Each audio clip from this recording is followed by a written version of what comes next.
I've got a question. Slow down. Let's slow down the pace to reduce the wind noise. If you're thinking that calories are calories, that's one of the biggest mistakes cyclists can do in terms of weight loss, is think all calories are created equal. I can just measure my calories in, I can measure my calories out, and I can create a deficit. I can lose weight progressively and gradually like that. That's wrong. Like, all you do when you do calories in, calories out, is you set yourself up for absolute metabolic failure, because you're always going to eat less because you try to drive your weight down and say, oh, the scale's not budging, I've got to eat less. And then you just like eating less, starving yourself, or calorie restricting deliberately, and so your body goes into starvation mode. So you may lose a bit of weight, you lose muscle definitely, and your body goes, well, we can get rid of muscle because we're in starvation nation, we don't need muscle here, we need to store fat. And so everything you're eating basically is going to be more likely to be stored as fat. So, like last night I had some potato chips, which I don't have that often because they're not performance food. And but I had them. I was like, they were insane. I was just, had just a moment, and enjoyed them. They're great. And today I could feel it in my legs, even though maybe on paper I probably had enough calories, didn't I? But I could feel my legs today, just like blah. And I jumped on the e-bike, so I had to go run errands. I can't be fucking riding in the headwind today. I need to recover. All right.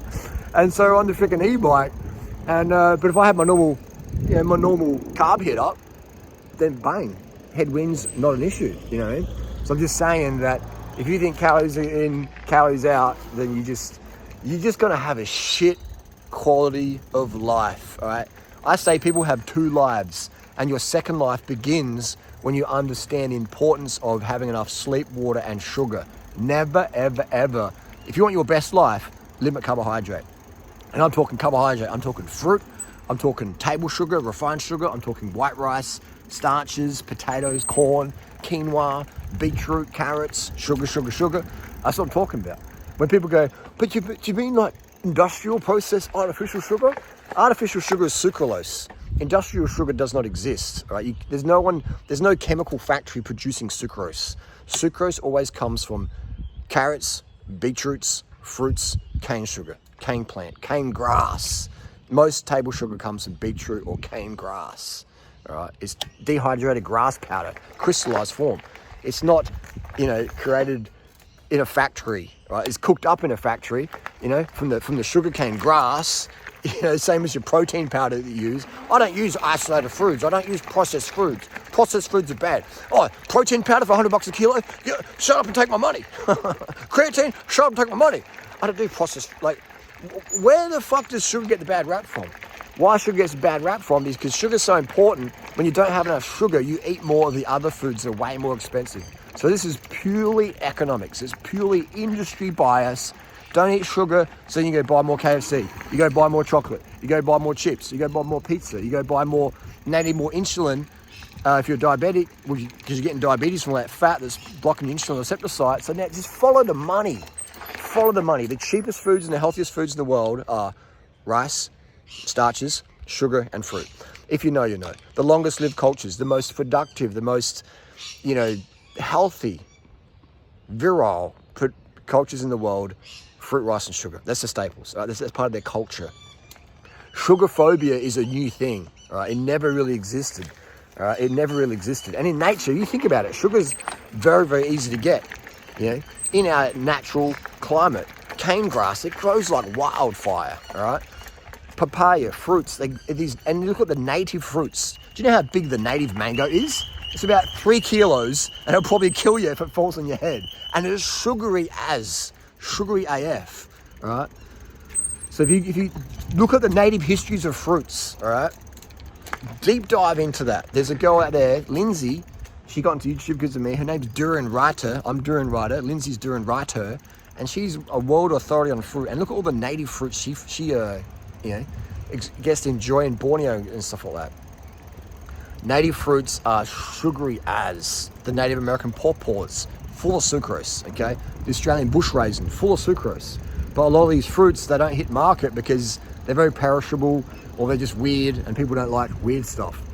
People like Snickers bars. Anyway, that's the deal. Calories in, calories out, it's a total bullshit. I stay ripped, I stay lean like a US postal doper year round. I'm age 46 and I hardly ride much. I'm still lean. It's just like, and genetic, because obesity runs in my family. And most cyclists are fat. Most marathon runners are fat. Or go to watch any marathon, all right? You got your front 100, 200 people who are lean, and then you got the rest. You're thinking, wow, you run a marathon, you look like you run a marathon eating KFC. KFC buckets in between. Again, I'm here to help people. Right? I make fun, a bit of banter. Yeah, I get it. But I'm really, I want to see people have a great quality of life. Calories and calories out, it's bullshit. Get as much sugar as you want. Listen to your body when it comes to sweet cravings, and just cut the fat intake, man. Right? Don't pick up a donut. Pick up a jam sandwich without the margarine, without the butter. Okay. And if you've got greasy skin, cut out the oils, man. Cut out the oils. Cut out the grease. Okay. You can eat. I could eat the most pure, pristine, high-fat, organic diet, and my legs are going to feel like shit the next day. I'm going to have brain fog. I won't be as sharp and witty as I normally am. You know, look how much caffeine and stimulants people rely on just to do basic stuff, just to sit in the car and drive it a few k's down to work. People are drinking coffee to that. So what the fuck? You know, it's crazy, man. But again, it generates the economies of scale, man. So when you cut out sugar, you spend so much more money. Then you go into a little health kick. You go into a little health store. You go to the organic market, and you spend $800 a week or whatever on supplements and food. And you think, what am I spending? You know, like when you cut out sugar, you spend so much more money. Look at all this sugar-free shit. How much more it costs? The sugar-free drinks, you know, that costs more and it costs less to produce. Follow the money. Sugar is your friend. Life's meant to be sweet. Sugar is the hardest thing to give up for a reason. It's like giving up oxygen. You can't, okay?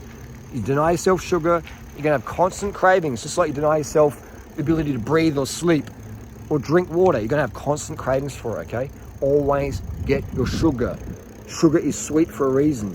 Fat has zero taste. Protein has zero taste, okay? Unless you're a cat. We're not fucking cats. We're not carnivores. We're not fucking lions that look our ball sack. Or maybe some people think they are. But anyway, you know what I mean? You can disagree with me, it's still gonna be wrong. Carb the fuck up, enjoy life, or be in a sour, bitter mood like Andrew Tate, 20 cups of coffee a day, just to keep functioning at a basic level. Sad, man.